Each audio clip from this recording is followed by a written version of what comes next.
Video like जरूर कर लीजिए और ऐसे वीडियो लगातार फ्री में पाने के लिए चैनल को तुरंत सब्सक्राइब कर लीजिए और बेल आइकन को जरूर टैप कर लीजिए ताकि आगे भी सारे वीडियो आपको मिलते रहे। यूट्यूब में फॉलो करते हैं तो प्लीज ये वाला फ्री टेलीग्राम चैनल जरूर ज्वाइन कर लीजिएगा। सारे नोटिफिकेशन सारे अपडेट यहीं पे आते हैं, ध्यान रखिएगा।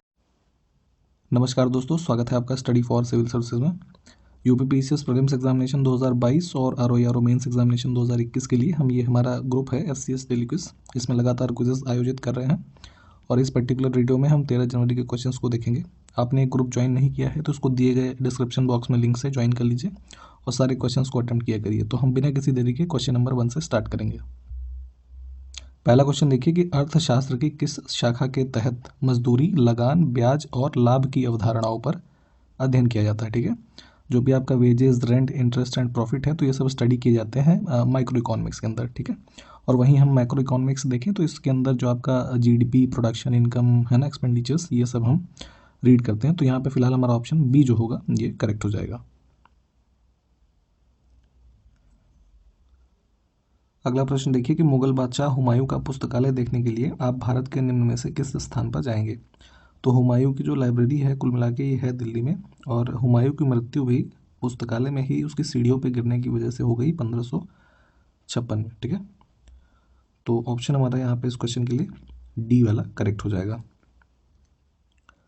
अगला देखें, सापेक्षता के सिद्धांत का प्रतिपादन किस वैज्ञानिक ने किया था। थियरी ऑफ रिलेटिविटी जो है ये अल्बर्ट आइंस्टाइन ने दी थी।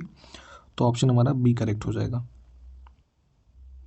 अगला देखें, स्वतंत्र भारत के तीसरे राष्ट्रपति कौन थे। ठीक है, तो थर्ड नंबर पे जो आपके राष्ट्रपति बने जाकिर हुसैन साहब, और ये 67 से 69 तक प्रेसिडेंट रहे। तो ऑप्शन हमारा यहाँ पे डी जो है ये करेक्ट हो जाएगा। अगला देखें, खेल में सर्वश्रेष्ठ कोच को कौन सा पुरस्कार दिया जाता है। तो मान लीजिए कोई गेम है या स्पोर्ट्स है, ठीक है, उसमें जो बेस्ट कोचेस का सिलेक्शन होता है तो उनके लिए यहाँ पे भारत सरकार द्वारा द्रोणाचार्य पुरस्कार प्रदान किया जाता है। Option B. अगला देखें कि भारत सरकार द्वारा निर्मित अंटार्कटिका में पहले अनुसंधान केंद्र का क्या नाम है। ठीक है, तो जैसे अर्थ है हमारा, तो ये ऊपर नॉर्थ पोल, नीचे साउथ पोल। ठीक, तो ये अंटार्कटिका वाला रीजन है। तो यहाँ पे जो भारत सरकार द्वारा पहला रिसर्च स्टेशन बना इसका नाम था दक्षिण गंगोत्री। इसको बनाया गया 1984 के अंदर। ठीक है, उसके बाद इसको डीकमीशन कर दिया गया 1990 में। उसके बाद दूसरा वहाँ पे रिसर्च स्टेशन बना जिसका नाम था मैत्री। ठीक, तो यहाँ पे फिलहाल इस क्वेश्चन के लिए ऑप्शन डी हमारा करेक्ट है। अगला देखें कि अखिल भारतीय सेवाओं की श्रेणियों से संबंधित निम्नलिखित में से कौन सा संक्षिप्ताक्षर है ना गलत है, जो एब्रीविएशंस होते हैं। तो यहाँ पे अगर हम ऑल इंडिया सर्विसेज की बात करें तो देखिए इंडिया में 3 services all India, IAS, IPS और आईएफएस। ठीक है, इंडियन फॉरेस्ट सर्विसेज सबसे लेटेस्ट यही है, 1966 में ऐड किया गया है इसको। तो आईसीएस नाम का फिलहाल अभी ये भारत में कुछ नहीं है, ये ब्रिटिशर्स के टाइम पे एक इंपीरियल सिविल सर्विसेज होती थी। तो यहाँ पे ये वाला जो है ये ऑड हो जाएगा हमारा, ऑप्शन बी। ठीक है, ये देख लीजिए आप। अगला देखें, निम्न में से किस हिल स्टेशन पर सर्दियों में आने वाले पर्यटक इग्लू में रहने का अनुभव कर सकते हैं। ठीक है, तो इग्लू बेसिकली क्या होता है कि जो बर्फ़ का यूज़ करके एक ऐसे टेम्परेरी हाउस कह लीजिए बनाते हैं रहने के लिए। तो ये ज़्यादातर फेमस है मनाली के हिल स्टेशन पे जो कि हिमाचल प्रदेश में है। तो ऑप्शन हमारा डी करेक्ट हो जाएगा। विनेश फोगाट एक भारतीय इनमें से कौन से प्रकार के खिलाड़ी हैं ये। ठीक है, तो विनेश फोगाट है पहलवान है। ठीक है, तो ऑप्शन हमारा बी करेक्ट हो जाएगा, रेसलर। अगला देखें, टीपू सुल्तान के शासनकाल में उनके राज्य मैसूर की राजधानी कौन सी थी। ठीक है, तो यहाँ पर जब टीपू सुल्तान शासनकाल में थे तो श्रीरंगपट्टनम जो थी ये इनकी कैपिटल हुआ करती थी। तो ऑप्शन हमारा बी करेक्ट हो जाएगा। अगला है कि चीन और जापान विश्व के किस महाद्वीप से संबंधित हैं। ठीक है, तो जैसे चीन जो है और उधर जापान भी है ना, मैप में आप देखते होंगे, फिर उसके नीचे फिलीपींस है, फिर ऑस्ट्रेलिया है। तो ऑस्ट्रेलिया अपने आप में एक कॉन्टिनेंट है। ठीक है, और इधर हम चीन और जापान की स्थिति देखेंगे तो ये एशिया में कवर होते हैं, इंडिया भी एशिया में आता है। तो ये सब ध्यान रखें, ऑप्शन ए करेक्ट है। अगला देखें, जेफ बेजोस किस कंपनी के सीईओ हैं, मतलब चीफ एग्जीक्यूटिव ऑफिसर। तो जेफ बेजोस हैं अमेजन के, काफ़ी चर्चित रहे हैं और पिछले वर्ष तो ये विश्व के सबसे अमीर व्यक्ति हुआ करते थे। अब इनको ओवरटेक कर लिया है एलॉन मस्क ने। ठीक है, जो कि आपका स्पेस एक्स, टेस्ला है ना, ये सब कंपनी जो है उसके सीईओ हैं। तो ऑप्शन यहाँ पे बी करेक्ट है। अगला देखिए कि कार्बनिक यौगिक किस तत्व के यौगिक होते हैं, ठीक है। तो जो ऑर्गेनिक कंपाउंड्स होते हैं तो ये कार्बन एलिमेंट के, है ना, कंपाउंड्स होते हैं, ठीक। तो ऑप्शन हमारा ए करेक्ट हो जाएगा। कार्बनिक यौगिक जो भी बेसिकली हैं ये कार्बन से ही मिलके बने हैं, इस तरीके से आप कह सकते हैं। अगला देखें कि which country is called the coffee bowl of world, किस देश को विश्व का कॉफ़ी बाउल कहा जाता है। तो कॉफ़ी का प्रोडक्शन वर्ल्ड में देखेंगे तो सबसे ज़्यादा जो हो रहा है ब्राज़ील के अंदर, और इसी को कॉफ़ी बाउल ऑफ इंडिया कहते हैं। और इंडिया में अगर देखेंगे तो जो हमारा साउदर्न इंडिया का पार्ट है तो यहाँ पे कर्नाटका, केरला वगैरह में काफ़ी ज़्यादा प्रोडक्शन होता है कॉफ़ी का, ठीक है। जैसे कि रोबस्टा, है ना, अरेबिका, कूर, ये सब वेराइटीज़ है इंडियन कॉफ़ीज़ की, ध्यान रखें। ऑप्शन फिलहाल यहाँ पे डी करेक्ट है। अगला देखिए कि भारत के संविधान का कौन सा अनुच्छेद अंतर्राष्ट्रीय शांति और सुरक्षा को बढ़ावा देने पर राज्य की नीति के निर्देशक सिद्धांतों को बताता है। तो जो हमारा पार्ट 4 है उसके अंदर डीपीएसपी का जो पार्ट है हमारा, तो इसमें अनुच्छेद 51 में ऐसा प्रोविज़न दिया हुआ है जिसमें कि आपको promotion of international peace and security की बात कही गई है। तो ऑप्शन यहाँ पे बी जो है ये हमारा करेक्ट हो जाएगा। अगला देखिए कि थर्मोडायनेमिक तापमान की बुनियादी एसआई इकाई निम्नलिखित में से कौन सी है। तो जो थर्मोडायनेमिक टेम्परेचर होता है वहाँ पे हमारी एसआई यूनिट होती है उसकी केल्विन, ठीक है। और इसको रिप्रेजेंट करते हैं के सिंबल से, ठीक। और वहीं पे देख लीजिए आप मोल, तो मोल भी एक इम्पॉर्टेंट यूनिट है जो कि अमाउंट ऑफ सब्सटेंस की इकाई होती है, ठीक। कैंडेला जो होती है आपका ये ल्यूमिनस इंटेंसिटी को बताता है, ठीक है। तो इस तरीके से देखें तो यहाँ पे फिलहाल इसके लिए डी हमारा ऑप्शन करेक्ट है। अगला देखिए कि स्वर्ण क्रांति का संबंध किससे है, ठीक है। तो यहाँ पे जो गोल्डन रेवोल्यूशन है वो संबंधित है हमारा हनी और हॉर्टिकल्चर, मतलब शहद और बागवानी के प्रोडक्शन से। तो ऑप्शन हमारा सी करेक्ट हो जाएगा यहाँ पे। अगला देखिए सिंधु घाटी सभ्यता का निम्न में से कौन सा स्थल सिंधु नदी के तट पर स्थित नहीं है, ठीक है। तो यहाँ पे अगर हम सिंधु नदी के तट पे देखें तो चनहुदड़ो, मोहनजोदड़ो और कोट दीजी ये पड़ेंगे आपके सिंधु नदी के बैंक पे। और जो रोपड़ है, ठीक है, ये पंजाब में है, चंडीगढ़ के थोड़ा नॉर्थ वेस्ट साइड पे, और ये सतलुज रिवर के किनारे है, ठीक है। तो ऑप्शन हमारा यहाँ पे जो ऑड है सी वाला। अगला देखिए कि कौन सा राज्य म्यांमार के साथ अपनी सीमा साझा नहीं करता है, ठीक। तो नॉर्थ ईस्टर्न इंडिया का अगर आप मैप देखेंगे तो हमारा सिक्किम जो है ये ऊपर की साइड है, ठीक। इसकी भूटान और नेपाल के साथ इधर सीमा शेयर हो रही है, म्यांमार के साथ नहीं हो रही है। तो ऑप्शन हमारा यहाँ पर सी ऑड है। और म्यांमार के साथ आपका अरुणाचल है, मणिपुर है, मिजोरम है ना। तो यहाँ पे करेक्ट हो गया सी। अगला देखिए कि स्कूली बच्चों के लिए मध्याह्न भोजन योजना शुरू करने वाला भारत का पहला राज्य कौन सा है। तो जो मिड डे मील स्कीम है सबसे फर्स्ट टाइम शुरू हुई 1956 में, कहाँ पे, तमिलनाडु में। जो वहाँ के उस टाइम के चीफ मिनिस्टर थे के कामराज, ठीक, इन्होंने स्टार्ट करी थी। उसके बाद जो फिर इसको स्कीम को शुरू किया, सेकंड जो था गुजरात, थर्ड में केरला ने शुरू किया। तो बाद में इस स्कीम को नेशनल लेवल पे लाया गया 15 अगस्त 1995 को, ठीक है। यहाँ पे फिर इसको नेशनल लेवल पे शुरू किया गया, है ना। तो ऑप्शन यहाँ पे हमारा सी करेक्ट हो जाएगा इस क्वेश्चन में। खूंग किस राज्य का पारंपरिक वाद्य यंत्र है, ठीक है। तो खूंग नाम का एक म्यूजिकल इंस्ट्रूमेंट होता है मिजोरम के अंदर। ऑप्शन हमारा डी सही है। संविधान का कौन सा अनुच्छेद नए राज्यों के गठन से संबंधित है, ठीक है। तो अगर किसी नए स्टेट का फॉर्मेशन करना है इंडिया के अंदर तो ऐसे प्रोविजन आपको मिलेंगे आर्टिकल 3 में, ठीक है, पार्ट 1 आर्टिकल 3। अगला देखें कि मानव विकास रिपोर्ट पहली बार कब प्रकाशित हुई थी। तो जो ह्यूमन डेवलपमेंट रिपोर्ट आती है उसको रिलीज़ करता है यूएनडीपी, ठीक है, यूनाइटेड नेशंस डेवलपमेंट प्रोग्राम। तो रिलीज़ हुई सबसे फर्स्ट टाइम 1990 में, और अभी जो है सबसे लास्ट में आई 2020 में, है ना, वो वाली थी आपकी 30th। तो ऑप्शन हमारा फिलहाल यहाँ पे सी जो है ये करेक्ट हो जाएगा। पासी कोंगकी किस राज्य का लोक नृत्य है, ठीक है। तो ये होता है अरुणाचल प्रदेश। ऑप्शन डी हमारा करेक्ट हो जाएगा। अगला देखें कि निम्नलिखित में से किसने भारत के संविधान के अनुच्छेद 370 का मसौदा तैयार किया था, ठीक है। जैसे कि आप पढ़ते ही होंगे कि जिसमें जम्मू कश्मीर के बारे में स्पेशल प्रोविजंस पहले दिए हुए थे, ठीक है। बाद में 2019 में इसके एक क्लॉज को छोड़ के बाकी को एबॉलिश कर दिया गया, है ना, अमेंडमेंट हुआ था। और J&K जो है बाइफरकेट कर दिए गए एज अ यूनियन टेरिटरीज के रूप में, ठीक है। स्टेट से उसको घटा के यूनियन टेरिटरी बना दिया गया। तो फिलहाल इस अनुच्छेद 370 का जो ड्राफ्ट तैयार किया था कॉन्स्टिट्यूएंट असेंबली के अंदर, ये थे गोपाल स्वामी अयंगर, है ना। तो ऑप्शन हमारा सी करेक्ट है। अगला देखें, वर्धा योजना या बुनियादी शिक्षा का प्रस्ताव किसने दिया, ठीक है। वर्धा स्कीम या फिर इसको सर्वोदय स्कीम भी बोलते थे फॉर बेसिक एजुकेशन, इसको प्रस्ताव ऐसा प्रपोजल दिया था महात्मा गांधी जी ने। तो ऑप्शन हमारा बी करेक्ट होगा। अगला देखें कि कृष्णा नदी का उद्गम स्थल इनमें से कौन सा है, ठीक है। तो महाबलेश्वर से ये नदी निकलती है, ऑप्शन हमारा सी करेक्ट हो जाएगा। अगला है कि पूर्व वित्त मंत्री अरुण जेटली का निधन किस वर्ष हुआ था, ठीक है। तो ये हमारे भारत के पूर्व वित्त मंत्री रहे और भारतीय जनता पार्टी के सदस्य थे, और इनकी अभी मृत्यु हुई 2019 में अगस्त के महीने में, ठीक है।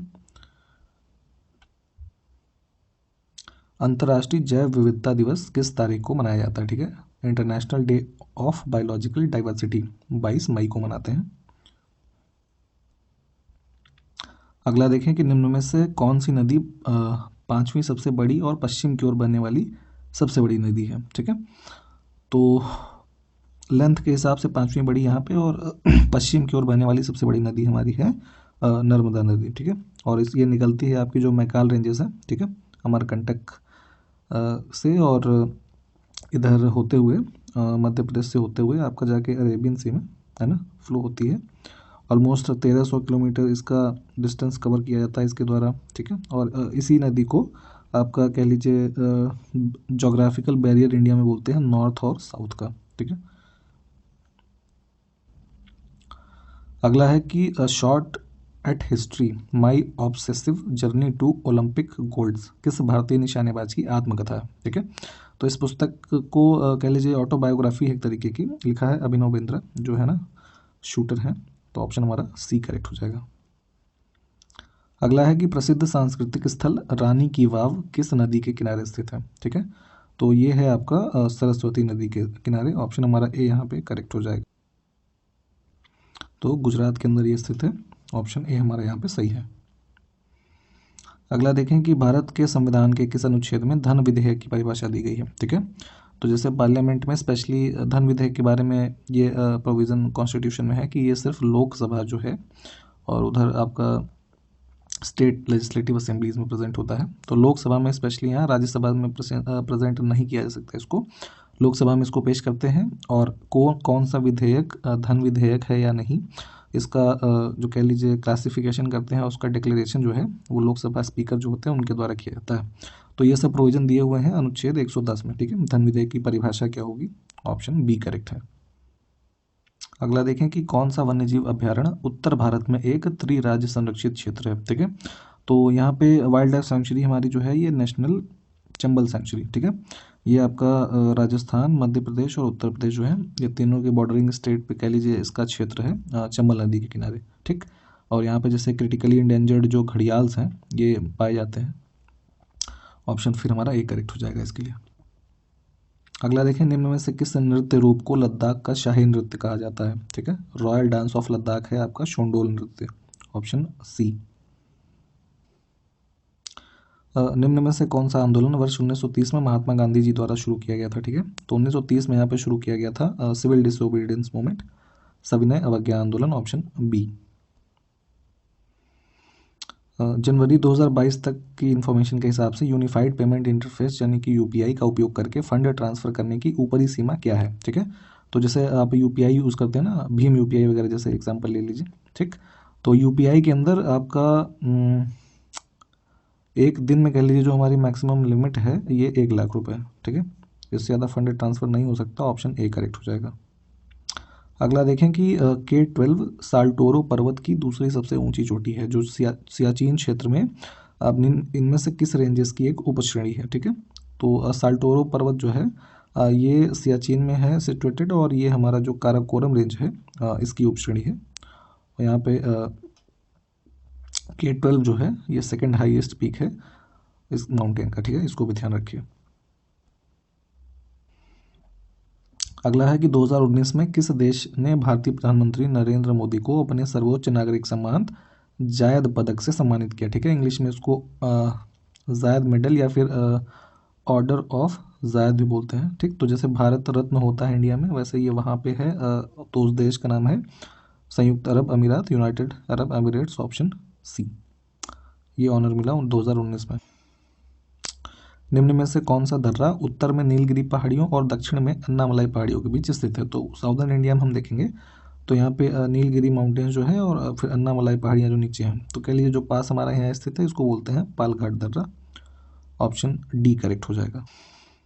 अगला देखें कि अकबर के शासनकाल के दौरान निम्न में से किस पुस्तक का अनुवाद रज़्मनामा के रूप में किया गया था, ठीक है। कई बार एग्जाम में पूछा गया, इंपॉर्टेंट है, ठीक है। तो महाभारत जो किताब है इसको ट्रांसलेट किया गया रज़्मनामा के रूप में, ऑप्शन सी। और शासनकाल अकबर का था, ये भी ध्यान रखें। वैज्ञानिकों के योगदान के संदर्भ में जिसके लिए उन्हें नोबेल पुरस्कार से सम्मानित किया गया, तो निम्न में से कौन सा जोड़ा जो है वो गलत है? तो गलत वाला हम देख लेते हैं। क्वांटम मैकेनिक्स के लिए यहाँ पे गैलीलियो गैलीली लिखा है, ये गलत है। क्वांटम मैकेनिक्स के लिए नोबेल मिला 1932 में आपका जो कार्ल हाइजेनबर्ग थे उन्हें, ठीक है। तो ऑप्शन हमारा यहाँ पे जो डी है ये गलत है, बाकी के 3 सही हैं, इनको आप देख लीजिए, ठीक। तो ऑप्शन यहाँ पे हम डी चूज़ कर लेते हैं। अगला देखिए कि विश्व स्वास्थ्य संगठन में सार्वजनिक स्वास्थ्य प्रभाग के पहले मुख्य वैज्ञानिक का नाम बताइए। तो जो वर्ल्ड हेल्थ ऑर्गेनाइजेशन है, ठीक है, इसमें एक डिवीज़न बनाया गया पब्लिक हेल्थ का। तो इसके फर्स्ट चीफ साइंटिस्ट की जो अपॉइंटमेंट हुई, इनका नाम है डॉक्टर सौम्या स्वामीनाथन। अक्सर चर्चा में रहती हैं, तो ऑप्शन हमारा बी करेक्ट है। अगला देखें कि FIR आपके द्वारा इनिशिएटिव वॉज स्टार्टेड बाय, ठीक है। तो जो पुलिस विभाग FIR दर्ज करता है, तो FIR आपके द्वारा पहल शुरू किया गया मध्य प्रदेश की सरकार के द्वारा, है ना, एक पायलट प्रोजेक्ट के तौर पे। तो ऑप्शन ए करेक्ट हो जाएगा। अगला देखें कि स्वच्छ सर्वेक्षण 2021 में निम्न में से किस शहर को सबसे स्वच्छ शहर घोषित किया गया? तो अभी जो 2021 वाला है इसमें भी इंदौर ही है टॉप पोजीशन पे, पिछले 3-4 वर्षों से लगातार ये टॉप पोजीशन पे है। तो ऑप्शन डी करेक्ट हो जाएगा। अगला देखिए कि निम्न में से कौन स्थलीय प्राकृतिक आपदा का उदाहरण है, ठीक है। तो ऐसा नेचुरल डिजास्टर जो कि टेरेस्ट्रियल है ना, ऑन द लैंड हो रहा है इटसेल्फ, तो ये लैंड स्लाइड की घटना है, ठीक है। कोई भी भूस्खलन होगा तो वो कह लीजिए जो सरफेस है उस पर तो होगा, बाकी के जो है एटमॉस्फेयर या अलग कारणों से जुड़े हुए हैं। तो ऑप्शन हमारा सी यहाँ पे करेक्ट है। अगला देखें कि भारत सरकार ने 1948 में ऑपरेशन पोलो कोड नाम के तहत किसको शामिल किया, ठीक। तो जब भारत आज़ाद हुआ तो लगभग 560 से ज़्यादा जो रियासतें थीं छोटी बड़ी, उनको भारत के एक संघ में कह लीजिए शामिल करना था। तो कुछ लोग अपने से आ गए, कुछ लोग नहीं आ रहे थे।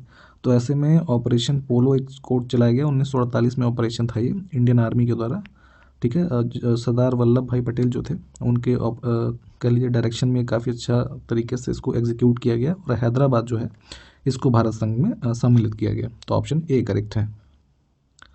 अगला देखिए कि डिप्रेशन एक किस प्रकार का विकार है, ठीक है। तो जैसे आप देखते हैं ना कि अवसाद की स्थिति लोगों में हो जाती है, डिप्रेस्ड हो जाते हैं, तो वो एक मनोदशा का विकार है, ठीक है, मूड डिसऑर्डर है, ठीक।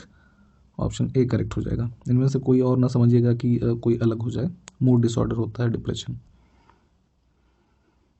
अगला देखिए कि प्राचीन भारत के राजाओं की स्तुति में रचित शिलालेखों को क्या कहा जाता है, ठीक है। तो जो एंशियंट इंडिया था तो इंस्क्रिप्शंस कंपोज किए जाते थे राजा की, कह लीजिए ऐसे उसकी स्तुति में, है ना, उसको उसकी बड़ाई में, तो इन सब को प्रशस्ति बोला जाता था, ठीक।